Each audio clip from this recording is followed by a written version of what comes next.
এসেই বলতে গিন্নির বলতে কই আমার লুঙ্গি আমার বলে ওই বেড়ার গায়ে আজ দেখো তো বেড়া গায়ে লুঙ্গিটা পরে বলে তামাক হয় বলে তামাক আর বলে ওদিক তো মাদ্রাসা শুরু করিস তো আল্লাহ আল্লাহ শুরু করিস তো ওর মন মানে দাঁড় তারা আমার ধরবো তো ওই ওখান থেকে একটা কাপড় টেনে দৌড়াচ্ছে মসজিদের ভিতরে একটা পাইলে একটা জামা কাটাচ্ছে গলা থেকে ঢুকি টাকা হাতা ঢুকি কথা তাহলে হ্যাঁ হারা হাতা ধরে এখন বসে হাতা করছে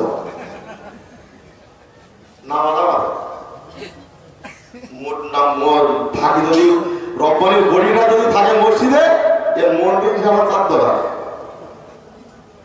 আল্লাহ যদি বলার আগে তোর ব্যবস্থা করে দিচ্ছি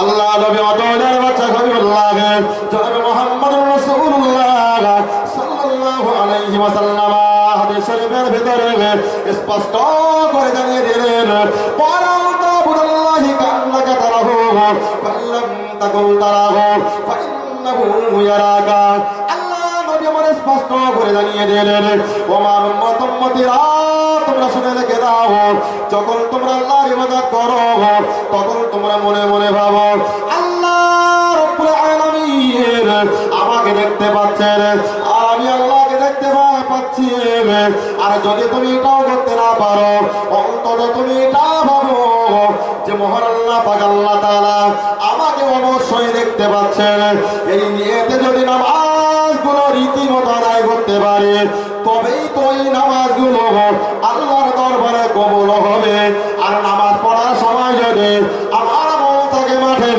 আমার মন থাকে বাজারে না বন্ধ শুনুন ওই নামাজ তো আল্লাহর দরবারে গৃহীত হবে না নবী পাক সাল্লাল্লাহু আলাইহি যেভাবে আমাদেরকে শিখিয়েছেন নামাজ পড়া ইবাদত করা কোরআন তেলাওয়াত করা বندگی করা সেইভাবে যদি আমরা কাজগুলো করতে না পারি সেগুলো তো আল্লাহর দরবারে গ্যারান্টেড না প্ল্যান গ্যারান্টেড ও হবে না ও আমার বাদ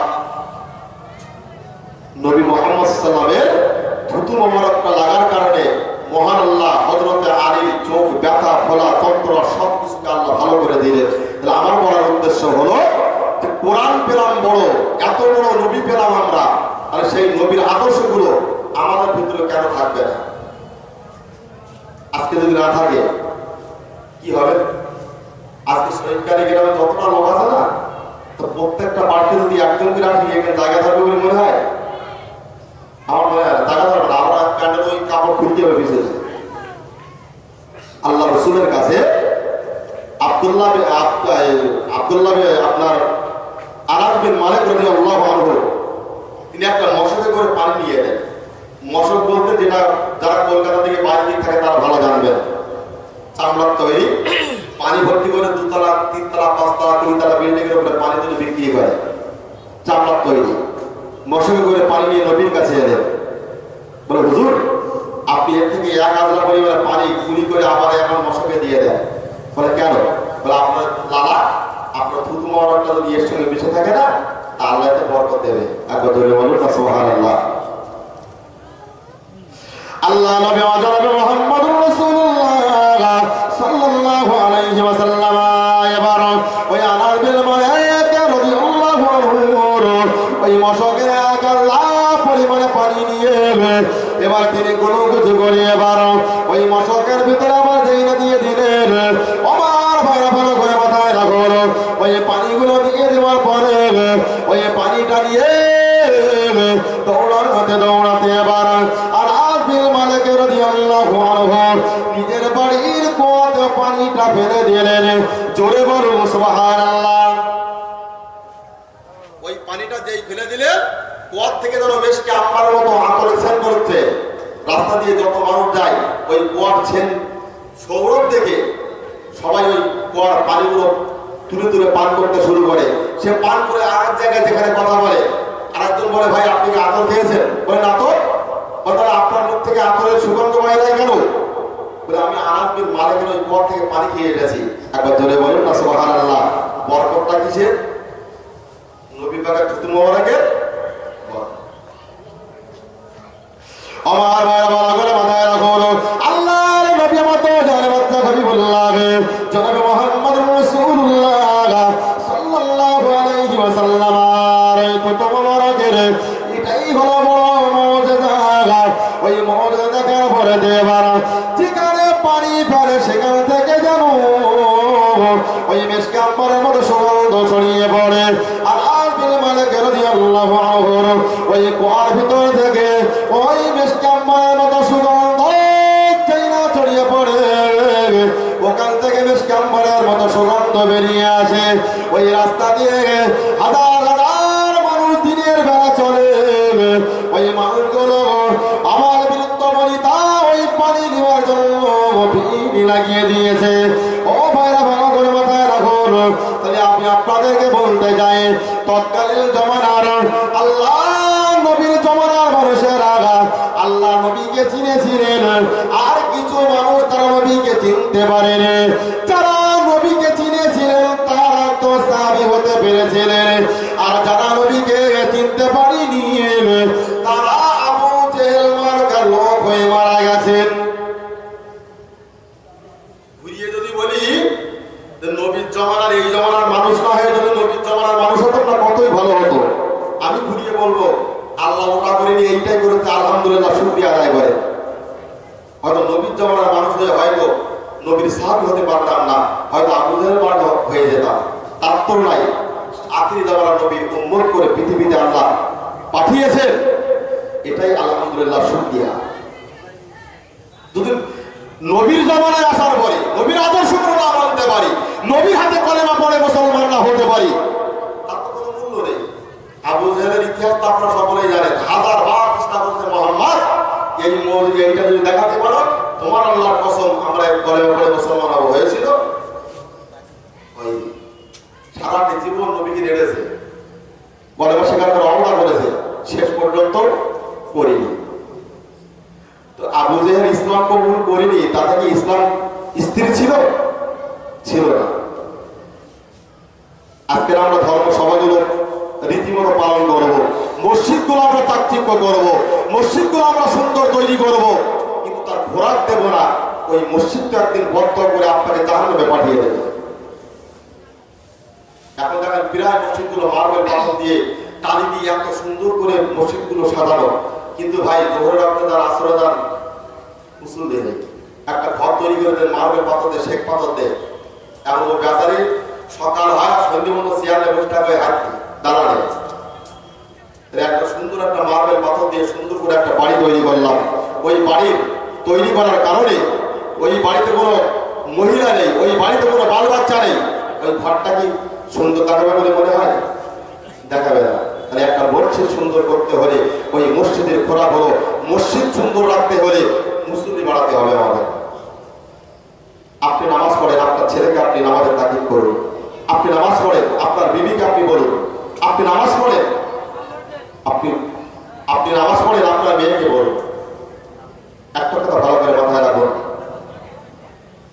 হাদিস শরীফে এসেছে আল্লাহ নবী একদিন গভীর রাত, সকলেই ঘুমিয়ে পড়েছে, মদিনার কোন একটা রাস্তায় বেরিয়েছে। ঘুরতে ঘুরতে ঘুরতে ঘুরতে হযরত আবু বকরের বাড়ি গিয়ে হাজির। গিয়ে দেখতে পেলেন হযরত আবু বকর সিদ্দিক রাদিয়াল্লাহু আনহু তিনি রাতের ঘুমকে হারাম করে দিয়ে তাহাজ্জুদের নামাজ পড়ার জন্য তিনি দাঁড়িয়েছেন। একবার জোরে বলুন না সুবহানাল্লাহ। ওই তাহাজ্জুদের নামাজে তিনি কোরআন শরীফের সূরা রহমান শরীফ তেলাওয়াত করছেন, যেটাকে কোরআনের তাজ বা মুকুট বলা হয়। তো আল্লাহ নবী হযরত আবু বকরের ওই কোরআন তেলাওয়াত দাঁড়িয়ে দাঁড়িয়ে শুনছেন, আর দুই চোখ দিয়ে টপ টপ টপ টপ করে পানিগুলো গড়িয়ে পড়ছে। কোরআন পড়া যতটা সওয়াব তার চাইতে শোনা আরো সওয়াব বেশি। কিন্তু অনেক সময় দেখা যায় কোনো জায়গায় কোরআন তেলাওয়াত হচ্ছে আর দেখি হই হই হই হই সব দিয়ে আছে, তাহলে কোরআনের ইজ্জত সম্মানটা করলাম কি করে? আল্লাহ নবী আমাদের বাচ্চা হাবিবুল্লাহ জনাব মুহাম্মদুর রাসূলুল্লাহ সাল্লাল্লাহু আলাইহি ওয়াসাল্লাম ওই সময় আবু বকরের কোরআন তেলাওয়াত গুলো শুনতে শুরু করলেন। আল্লাহর নবী ওই সময়তে কোরআন শরীফ শুনতে শুনতে দুই চোখ দিয়ে যেন টপ করে পানি গড়িয়ে পড়ে। আর মহান আল্লাহকে ডেকে ডেকে বলে, আল্লাহ এই মক্কা মদিনার জমিনে টোটাল আরব জাহানে যত ধনী মানুষ রয়েছে আল্লাহ, তার ভিতরে আমার আবু বকর হলেন নাম্বার 3 আল্লাহ। সেই আবু বকর আজকে রাতের ঘুমকে হারাম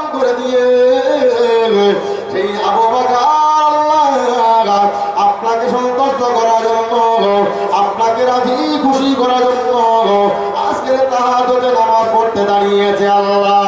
ও রব্বুল আলামিন, আমি আবু বকরের জন্য আর কি দোয়া করব? কিছুটা নিয়ামত আমার আবু বকরকে আল্লাহ আপনি দিয়ে দিন। জোরে বলুন সুবহানাল্লাহ। সুখের সময় আবু বকর নবীর সাথী, দুঃখের সময়ও আবু বকর নবীর সাথী। বলেন কিছু নিয়ামত আমার আবু বকরকে দেন আল্লাহ। গুটি গুটি পায়ে চোখের পানি মুছে এবার আমার গুটি গুটি পায়ে চলতে চলতে হযরতে ওমরের বাড়িতে গিয়ে হাজির। আর একবার বলুন না সুবহানাল্লাহ। ওমর রাদিয়াল্লাহু আনহু খুব ঠান্ডা মস্তিষ্কের মানুষ না গরম ছিল? কথা বলেন গরম। আমরা যেটা আমাদের সাথে শুনেছি বিভিন্ন আলেম ওলামার মুখ থেকে, শয়তান ইবলিস ওমর যে রাস্তা দিয়ে হেঁটে যেতেন ইবলিস যেত। তারপর ভাবতে হবে ইবলিস মনে মনে চিন্তা করছে ওমর যদি একবার আমার দেখে না একটা খবর আছে। আচ্ছা, তো ওমর রাদিয়াল্লাহু আনহু তিনি নামাজের পাটিটা পেতে তিনি তাহাজ্জুদে নামাজে দাঁড়িয়ে কোরআন শরীফের সূরা ইয়াসিন শরীফ তেলাওয়াত করছেন। একবার জোরে বলুন। যেটাকে কোরআন শরীফের হৃৎপিণ্ড বলা হয়। মানুষের হৃৎপিণ্ড না থাকে মানুষ আছে? ওমরের মতো তেজস্বী সাহাবী রাতের ঘুম হারাম করে দিয়েছে, দিয়ে আল্লাহকে রাজি এবং খুশি করার জন্য হযরত আবু বকর আর ওমরের ভিতরে বিরাট হিংসা ছিল। একবার সুবহানাল্লাহ বলেন। তাদের হিংসা হলো আমলের হিংসা। আবু বকর আমল বেশি করছে, ওমরের হিংসা তার আবু বকর চাইতে আমি আপনি বেশি করবো। আর একবার বলুন না সুবহানাল্লাহ। ওমর একটু করছে না, আবু বকরের হিংসা ওর চাইতে আমি একটু বেশি করবো। আর আমাদের হিংসা সলিমতি একতলা দেশে পরিমতি দাঁড়া তোর বিকিস তার পিছিয়ে আমি আমার দুতলা দেশে ও পাশে একটা জমি কিনে বলে ওই জমিটা বিক্রি হবে, যদি 1 লাখ টাকা বাড়তেও যায় আমার ওই জমি নেওয়া লাগবে। আমার হিংসা। আরো যদি একটু করে তুই একেবারে জানাবাদ ভাই এক নাঙল গেছে মাঠে নাঙল চষতে, নাঙলের ফাড়ের মাথায় একটা কুদরতি পাথর কুড়িয়ে ফেলে ধৌত করে ঘর্ষণ দিয়েছে। ওই গল্পে কিন্তু গরু গাছে ওঠে বলে গল্প মিথ্যা হয়, ইতিহাস সত্য হয়। তো হযরতে এই আপনার ওই নাঙলি এবার ঘর্ষণ দেওয়ার সঙ্গে সঙ্গে দৈত্য বেরিয়ে এসেছে। বলছে বলেন মানে কি করতে পারি? বলে কি করতে পারি জানো না? আমি লোকের জোন দেখাই টাকা দাও, তাদের জোন লোকের জোন না দিতে হয়। তারপরে তাই? তারপরে হ্যাঁ, তাহলে শর্ত দিতে পারি। বলে আপনাকে আমি যদি 100 টাকা দিই আর আপনার পাড়া প্রতিবেশীর আমার 200 টাকা দেওয়া লাগবে, তাহলে আমি কতটা পেলাম? আমাকে দেবে 100 টাকা, আপনাকে দেবে 200 টাকা, আমার লাভ না লস? হ্যাঁ, লস না আমাদের। বলে থাক দরকার নেই। ও পাথর নাঙল ধরে রেখে দিয়ে দৌড়াচ্ছে বাড়ি গিয়ে গিন্দিনি রেখে বলছে শোনো এটা কুদরতি পাথর, কেউ তো না জানে, তাহলে রেখে দাও। কেন রেখে দিয়ে মারা চলে গেছে। আর গিন্নি তখন মনে মনে ভাবছে ব্যাপারটা কি দেখি দেখি। এখন পাথর বাইরে এনে এই বাইরে নিয়ে বিরাট চকচক চকচক করছে পাথরটা, বলে ও আবার মেরেছে ঘর্ষণ। যেই ঘর্ষণ দিয়েছে দৈত্য বেরিয়ে এসেছে। দৈত্য বেরিয়ে এসে বলছে বলেন মানে কি করতে পারে? কি করতে পারে জানো না? আমরা বলতে ঘোষণা রাখাচ্ছে এই মদ্দা লাগে এই 20 ঘরে বার করে একটা বাঙালি করতে পারে। বলে হ্যাঁ, গিন্নি বলে 100 টাকা চুক্তি করবে, তারা না বলো। হ্যাঁ বলে দাও পাকাবাড়ি করে দাও। পরে একতলা পাকাবাড়ি করে দেওয়া হলো। আর চতুর্দিকে তাকিয়ে দেখো দোতলা পাকাবাড়ি হয়ে গেছে। নাঙুনি এবার বাড়িয়েছে, নিজের বাড়ি আর খুঁজে পাচ্ছে না। যা কষ্ট করে সাধ্য করে নিজের মধ্যে গিন্নির মধ্যে কি সর্বনাশ করেছে। বলে কেন? এই সর্বনাশ কেউ করে? শিগগির পাথর দাও। পাথরটা দেওয়া হলো ওর কাছে। দেওয়ার পরে পাথরের হাতে তার নেবে নাকি ও আমার একটা মেরেছে ঘর্ষণ। যে ঘর্ষণ দিয়েছে দৈত্য বেরিয়ে এসেছে। দৈত্য বেরিয়ে এসে বলছে বলেন মানে কি করতে পারে? বলে এই কি করতে পারে জানো? আমার 100 কানা ধরিয়ে দাও। বলে কে? বলে আমি পাথর পেয়ে যদি তুই আমার 100 টাকা দিস আর পাড়া প্রতিবেশী ওদের 200 টাকা দিস, তাহলে আমার 100 কানা কানা পাড়া প্রতিবেশী 200 কানা হবে, আমি একা করে খাবো। তাহলে লাভ না লস? ওর কোনো লাভ বলে 100 কানা গেলে পাড়া সবাই 200 কানা হয়ে যাবে, সবাই পঙ্গু হয়ে যাবে। এটা আমাদের হিংসা। আল্লাহ নবী ওদের বাচ্চা হাবিবুল্লাহ জনাব মুহাম্মদুর রাসূলুল্লাহ সাল্লাল্লাহু আলাইহি ওয়াসাল্লাম যেমন হাদিস শরীফে হিংসা করাটা যেমন হারাম করে দিয়েছেন, আমার আল্লাহ পাক আল্লাহ তাআলা কোরআন শরীফের ভিতরে হিংসা হারাম করে দিয়েছেন।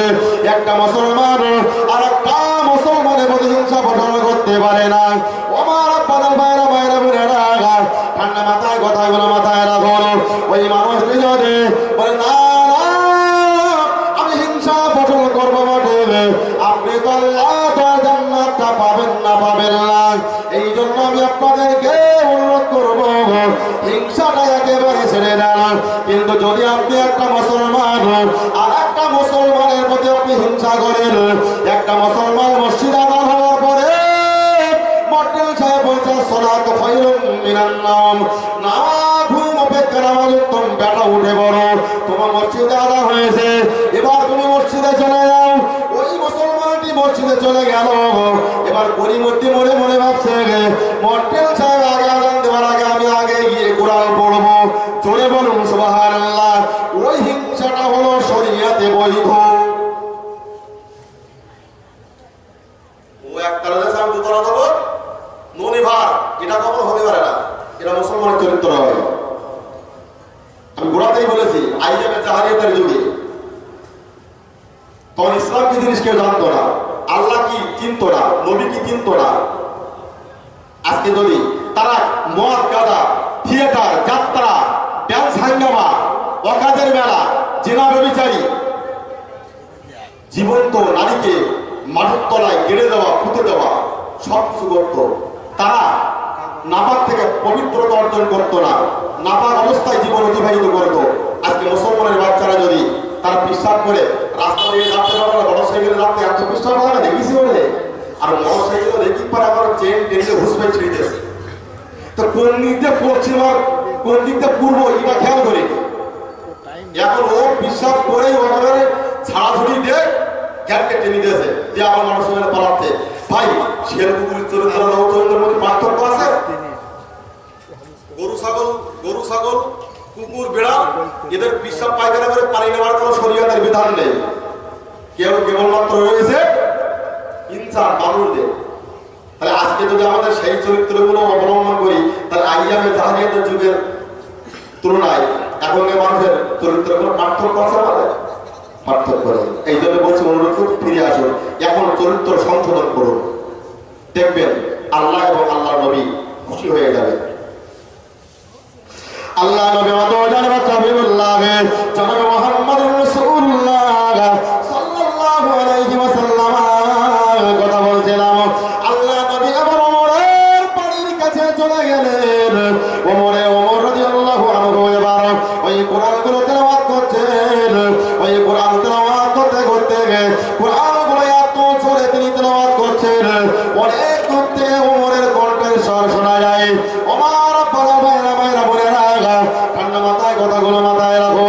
ওমর রাদিয়াল্লাহু আনহু ওই কোরআন তেলাওয়াতগুলো শুনে এবার আল্লাহর নবী বলেন, ও রব্বুল আলামিন, এই ওমর একবার গর্দা কাটার জন্য উলঙ্গ খোলা তরবারি নিয়ে আমার দরবারের দিকে ছুটে আসতেছিল। আল্লাহ ও রব্বুল আলামিন, এই ওমর একদিন উটের লোভে আমি নবী মুহাম্মদুর রাসূলুল্লাহ সাল্লাল্লাহু আলাইহি ওয়াসাল্লাম আমার ধরার মাথাটাকে আলাদা করার জন্য আমার দরবার দিকে ছুটে ছুটে চলে আসে। ও রব্বুল আলামিন, আল্লাহ সেই ওমর আজকের আপনাকে রাজি এবং খুশি করার জন্য আজকের ওমর রাতের ঘুমকে হারাম করে দিয়ে আল্লাহ আপনাকে রাজি এবং খুশি করার জন্য দাঁড়িয়েছে। ও রব্বুল আলামিন, আমি ওমরের জন্য আর কি দোয়া করব আল্লাহ? কিছুটা নিয়ামত আমার ওমরের জন্য আল্লাহ আপনি দিয়ে দেন। জোরে বলুন সুবহানাল্লাহ। আল্লাহ ওমরকে দিয়ে দিন, ওমরকে দেওয়া হলো। আল্লাহ নবী চোখের পানিগুলো মুছে মুছে মসজিদ নববীতে চলে গেলেন। বেশ কিছুক্ষণ পরে হযরত বিলাল গিয়ে আযান শুরু করেছেন। শেষের দিকে আসসালাতু খায়রুম মিনান নাওম শুরু করেছেন। ওঠো তোমরা, ঘুম অপেক্ষা নামাজ উত্তম, ঘুমের চাইতে নামাজ ভালো। ওঠো তোমরা, চলে যাও মসজিদে, মসজিদ নববীতে চলে যাও, চলে এসো, নবীর পিছনে তোমরা নামাজ পড়বে, চলে এসো। হাজার হাজার সাহাবীরা তারা দৌড়াচ্ছে ওই ভোরবেলা নবীর পিছনে নামাজ আদায় করবেন। সকলেই চলে গেলেন, নবীর পিছনে নামাজ হয়ে গেল।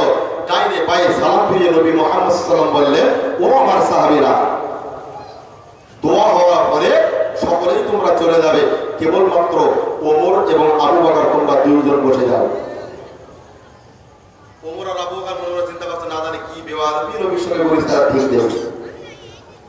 আহারে আল্লাহর নবী সবাই চলে গেলেন, আবু বকর আর ওমর বসে রইলেন।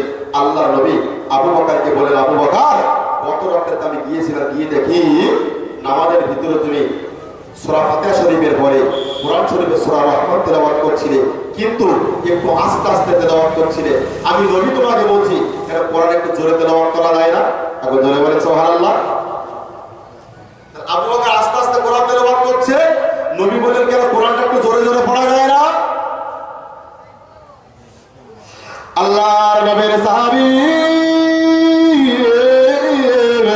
হযরত আবু বকর সিদ্দিক রাদিয়াল্লাহু আনহু এবার বাচ্চা ছেলের মতো ডুবরে কেঁদে উঠেছেন, বলে, ইয়া রাসূলুল্লাহ, ইয়া হাবিবাল্লাহ, হুজুর, আমার আল্লাহ পাক আল্লাহ তাআলাকে শোনানোর জন্য ওই গভীর রাত্রে আমি নামাজের ভিতরে কোরআন তেলাওয়াত করছিলাম।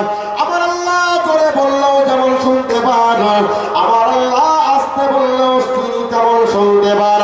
যে আল্লাহকে রাজি এবং খুশি করার জন্য আমি এই নামাজের ভিতরে কোরআন তেলাওয়াত করছিলাম। ইয়া রাসূলুল্লাহ, ইয়া হাবিবাল্লাহ, হুজুর, সেই মহান আল্লাহকে আমি রীতিমতো শুনিয়ে দিয়েছি। জোরে বলুন সুবহানাল্লাহ। নবী পাক এবার ওমরকে বলছে, ওমর, আমি যখন বাড়ির দিকে আসি অনেক দূর থেকে ওই সূরা ইয়াসিন শরীফের তিলাওয়াত আমি শুনতে পাচ্ছিলাম। কেন ওমর, কোরআনটা এত জোরে জোরে পড়ছিলে, কেন কোরআনটা একটু আস্তে পড়া যায় না? একবার জোরে বলেন সুবহানাল্লাহ। আবু বকরের সময় আস্তে পড়ছিল, নবী বলেন, কেন একটু জোরে পড়া যায় না? আর ওমরের বেলায় বলছে, এত জোরে পড়ছিল, কেন আস্তে পড়া যায় না? আল্লাহু আকবার। নবীর প্রত্যেকটা কথায় যুক্তি আছে, বরকত রয়েছে। আল্লাহ নবী ওয়াদায় ওয়া হাবিবুল্লাহ জনাবে মুহাম্মদুর রাসূলুল্লাহ সাল্লাল্লাহু আলাইহি ওয়াসাল্লাম কে লক্ষ্য করে হযরতে ওমর রাদিয়াল্লাহু আনহু এবার ডুকরে ডুকরে কেঁদে কেঁদে বললেন, ইয়া রাসূলুল্লাহ, ইয়া হাবিবুল্লাহ, হুজুর, আমি কোরআনটা এই জন্য জোরে জোরে তেলাওয়াত করছিলাম। আপনার মুখে একদিন আমি শুনেছিলাম, বসে জমিতে আপনি বলেছিলেন, কোরআন যত জোরে তেলাওয়াত করা হবে তত দূর আওয়াজ চলে যাবে, শয়তান ইবলিস কোরআনের আওয়াজে তত দূর পালিয়ে যাবে। জোরে বলুন সুবহানাল্লাহ। এই জন্য দেখবেন মর্নিং সারা যখন আজান শুরু করে, কুকুর তখন ৭৫ হয়ে শুরু করে না? করে না?